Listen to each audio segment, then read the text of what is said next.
पण हे सगळं नासून टाकलेलं राजकारण, पक्ष फोडतायत, कुटुंब फोडतायत. बरं, एवढं करून सुद्धा तुम्ही उद्धव ठाकरेला घाबरता, हे मान्य का नाही करत?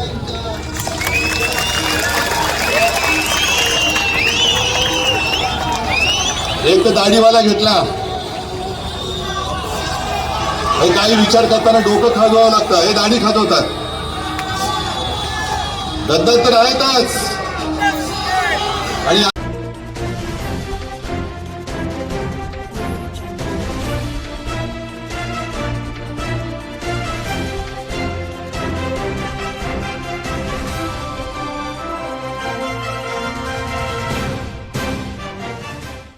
शिवाजी महाराज की हर हर. उद्धव साहेब मागे वळो. उद्धव साहेब ठाकरे यांचा छत्रपती शिवाजी महाराज की घोष करत ते विशाल मागे वळो. शक्ती जाळल्या मार्ग स्पष्ट दावल्या धगधगती पेटूदे मशाल. साहेबांना विनंती करतो छत्रपती शिवरायांच्या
जे लिहून दिलं जातं तेवढेच ते फक्त कडून बोलतात.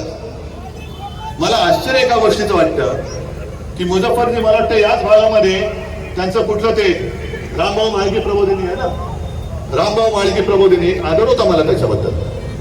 कारण त्याच्यामध्ये तेव्हा प्रमोद महाजन ते बघायचे, आता कोण फक्त माहिती नाहीये. मग तिकडे त्यांची चिंतन शिबिरं व्हायची, संस्कार शिबिरं व्हायची. काय केलेत संस्कार तुम्ही? काय कसलं चिंतन केलं? आणि मग ती सगळी संस्कार केलेली माणसं ही कुठे गडप झाली? का तुम्हाला सभेला सुद्धा भाड्याने माणसं आणावं लागतात? का तुम्हाला भाड्याने पार्टनर घ्यावे लागतात? का तुम्हाला मैदानं सुद्धा भाड्याच्या माणसांकडनं बुक करावी लागतात? मग कसले संस्कार केले तुम्ही? रामभाऊंचं नाव तुम्ही का बदनाम करताय? नेमकं काय शिकवतं त्या रामभाऊ माळगीमध्ये? टाका तिकडे सुद्धा ईडी, इन्कम टॅक्स, सीबीआयचे धाडी टाका आणि नेमकं काय तिकडे शिकवलं ते बघा. मला काही वेळेला वाईट वाटतं की त्या संस्कारात तयार झालेली माणसं, त्यांच्याबद्दल मला आजही आदर आहे, पण त्यांच्यावरती आज जे सगळे भ्रष्टाचारी जमलेत त्यांच्या सतरंजा उचलण्याची वेळ आली. काय त्यांचं आयुष्य असेल? याच्यासाठी केला होता अट्टहास. हा भाजप तुम्हाला अपेक्षित होता? हा राष्ट्रीय स्वयंसेवक संघ, त्याला सुद्धा मला विचारायचे की ह्याच्यासाठी तुम्ही अट्टहास केला? अनेक संघ कार्यकर्ते मला माहिती आहेत जे अविवाहित राहिले. अनेक जणांनी आपल्या कुटुंबावरती निखारा ठेवला, पण संघाच्या कार्याला वाहून घेतलं. का? कारण देशाची सत्ता आली पाहिजे. आली, पण ती आलेली सत्ता तुम्ही नासवून टाकली. जे तुमच्या विचाराला साथ देऊन, सोबत देऊन तुमच्या बरोबर आले होते, त्यांना तुम्ही दुश्मन मानायला लागला. जरा काही झालं, आता सांगण्यासारखं काही नाही, मग लाव हिंदू मुसलमान वाद. धर्माधर्मामध्ये भांडणं लावायची आणि मग स्वतःच्या पोळ्या भाजायचं. हे हिंदुत्व शिवसेनेचं नाही, हे हिंदुत्व मला माझ्या वडिलांनी किंवा माझ्या आजोबांनी शिकवलेलं नाहीये. आमचं हिंदुत्व हे हृदयात राम आणि हाताला काम देणारं हिंदुत्व आहे. घरातल्या चुली पेटवणारं आहे, घर पेटवणारं नाही. आणि म्हणून या पालघरमध्ये हा जो सगळा काही विभाग आहे, एका बाजूला आदिवासी आहे, मच्छीमार आहे. वाढवण बंदर तर मी होऊ देणारच नाही, मोरबे पण होऊ देणार नाही. आणि आता तिथल्या मच्छीमार सोसायट्यांना त्याला जे काय कर्ज लागतं त्याच्यावरनं ब्लॅकमेल करायचं चाललेलं आहे. घाबरू नका.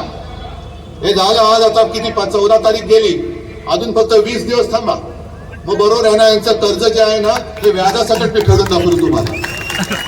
या भाजपचं कर्ज मी फेडून दाखवतो तुम्हाला. तिकडे मच्छीमारांना ब्लॅकमेल करायचं, इकडे वसईमध्ये तर गुंडागर्दी. तुम्हाला माहितीये काय भाजप नेहमी काय करतं की एक उमेदवार नाही उभा करत, एक स्वतःच देतं आणि एक दुसऱ्याची मतं फोडायला दुसरा कोणतरी उभं करतं आणि अशीच शिटी वाजते. मग आपल्याला वाटतं की हा त्यांच्या विरोधात आहे. आता मत नाचवू नका. ही लढाई सरळ सरळ लोकशाही विरुद्ध हुकुमशाही अशी लढाई आहे. तुमच्या आयुष्याची लढाई आहे. तुमच्या भावी पिढ्यांसाठी आम्ही लढतोय. मी उद्धव ठाकरे म्हणून माझी लढाई नाही लढत, मी तुमची लढाई लढतोय. तुमच्यासाठी लढाई लढतोय. तुमच्या भरोशावरती लढाई लढतोय. तुमच्या जोरावरती आणि तुमच्या आशीर्वादावरती मी लढाई लढतोय. आणि याच्यामध्ये एक सुद्धा मत हे नाचता कामा नये. तुम्ही जर का विचार केला प्रत्येक निवडणुकीत भाजप सत्तेवर जरूर आला, आपली साथ होती, आता ती गेलेली आहे. आणि भाजपाच्या विरोधातली मतं एकत्र केली तर भाजपचा पालापाचोळा होतो. आता तर आपली मतं सुद्धा त्यांच्यापासून तुटलेली आहे. आता ही हुकुमशाही विरोधातली मतं ही घट्ट होऊन त्या घट्ट हातामध्ये मशाल पेटली पाहिजे.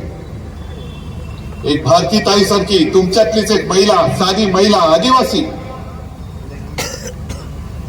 तुमच्या प्रश्नाची जाण असणारी, हा आवाज लोकसभेमध्ये उठलाच पाहिजे. तुमचा आवाज लोकसभेमध्ये जर कोणी तुमच्या व्यथाने वाचा पडेल तर ती भारती ताई आहे. पण आजपर्यंत आम्ही सुद्धा स्वीकारलं होतं, बाहेरून आलेलं पार्सल स्वीकारलं होतं. आता भाजपला सावरायला कोणीच नाहीये म्हणून कोणाला तरी केलंय उभा. पण आता चुकू नका. आणि मला विजय हा साधा सुद्धा विजय नको, हुकुमशहाचं डिपॉझिट जप्त करून विजय पाहिजे. आणि हा विजय मिळाल्यानंतर हा विजय हा महाविकास आघाडीचा नुसता नसेल, उद्धव ठाकरेचा नसेल, भारतीताईचा नसेल, हा विजय तुमचा असेल. तुम्हीच तुमच्या विजयाचे शिल्पकार असणार आहात. आणि मला खात्री आहे की एकदा तुम्ही ठरवलात तर त्यांच्याकडे किती यंत्रणा असू दे, तुम्ही फक्त एका बोटाने हुकुमशाहीचा पराभव करू शकता. आणि तो तुम्ही कराल ही खात्री बाळगतो आणि आपली रजा घेतो. जय हिंद, जय महाराष्ट्र.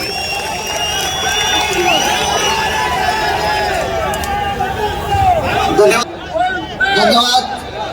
उद्धव साहेबांच्या क्रांतिकारी विचारानं निश्चितपणे 20 तारखेला मशाल चिन्हासमोरील बटन दाबून क्रांती घडेल. आपणा सर्वांना मनापासून धन्यवाद. हो कॅमेरामन.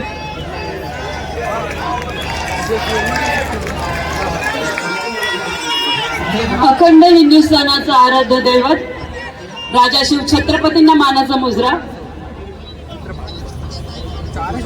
सर्व महामानवांच्या पवित्र स्मृतीस अभिवादन. तुमचे आमचे सगळ्यांचेच हिंदू हृदय सम्राट बाळासाहेब ठाकरे, माय माऊली मीनाताई ठाकरे, धर्मवीर आनंद दिघे साहेब यांच्या पवित्र स्मृतीस अभिवादन करते. मंचावर उपस्थित आमचे सगळ्यांचे प्रेरणास्थान आणि पक्षप्रमुख माननीय उद्धव बाळासाहेब ठाकरे, तसेच माझे प्रत्येक पावलापावलावरती मला सहकार्य करणारे माननीय विनायकजी राऊत साहेब, आमचे संपर्क प्रमुख मिलिंद वैद्य साहेब, तसेच मंचावर उपस्थित सर्व पक्षाचे जिल्हा प्रमुख, सर्व पक्षांचे पदाधिकारी आणि सगळेच कार्यकर्ते, इथे मंचावर उपस्थित सर्व श्रेष्ठ आणि माझ्या समोर बसलेले सर्व महाविकास आघाडीचे सर्व श्रेष्ठ, ह्यांना सगळ्यांना मानाचा मुजरा करते.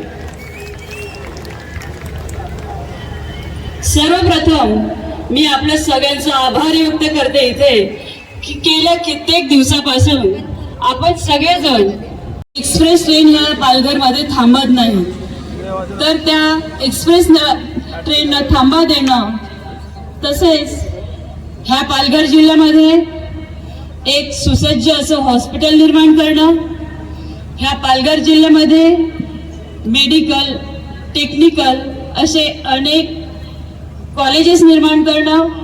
ह्या पालघर डिस्ट्रिक्टमध्ये आपल्याला सगळ्यांनाच माहिती आहे का भीषण प्रश्न आहे तो म्हणजे पाण्याचा प्रश्न. याच पालघर डिस्ट्रिक्टमध्ये वाडा आहे, जव्हार आहे, मोखाडा आहे, विक्रमगड आहे, अशा ठिकठिकाणी मोठमोठी धरणं आहेत आणि ती धरणं विकसित करून या पालघर डिस्ट्रिक्टला इथेच्या जनतेला पाणी देणं हे आपलं विजन आहे. आपलं विजन आहे पालघर मधील सुशिक्षित बेरोजगारांना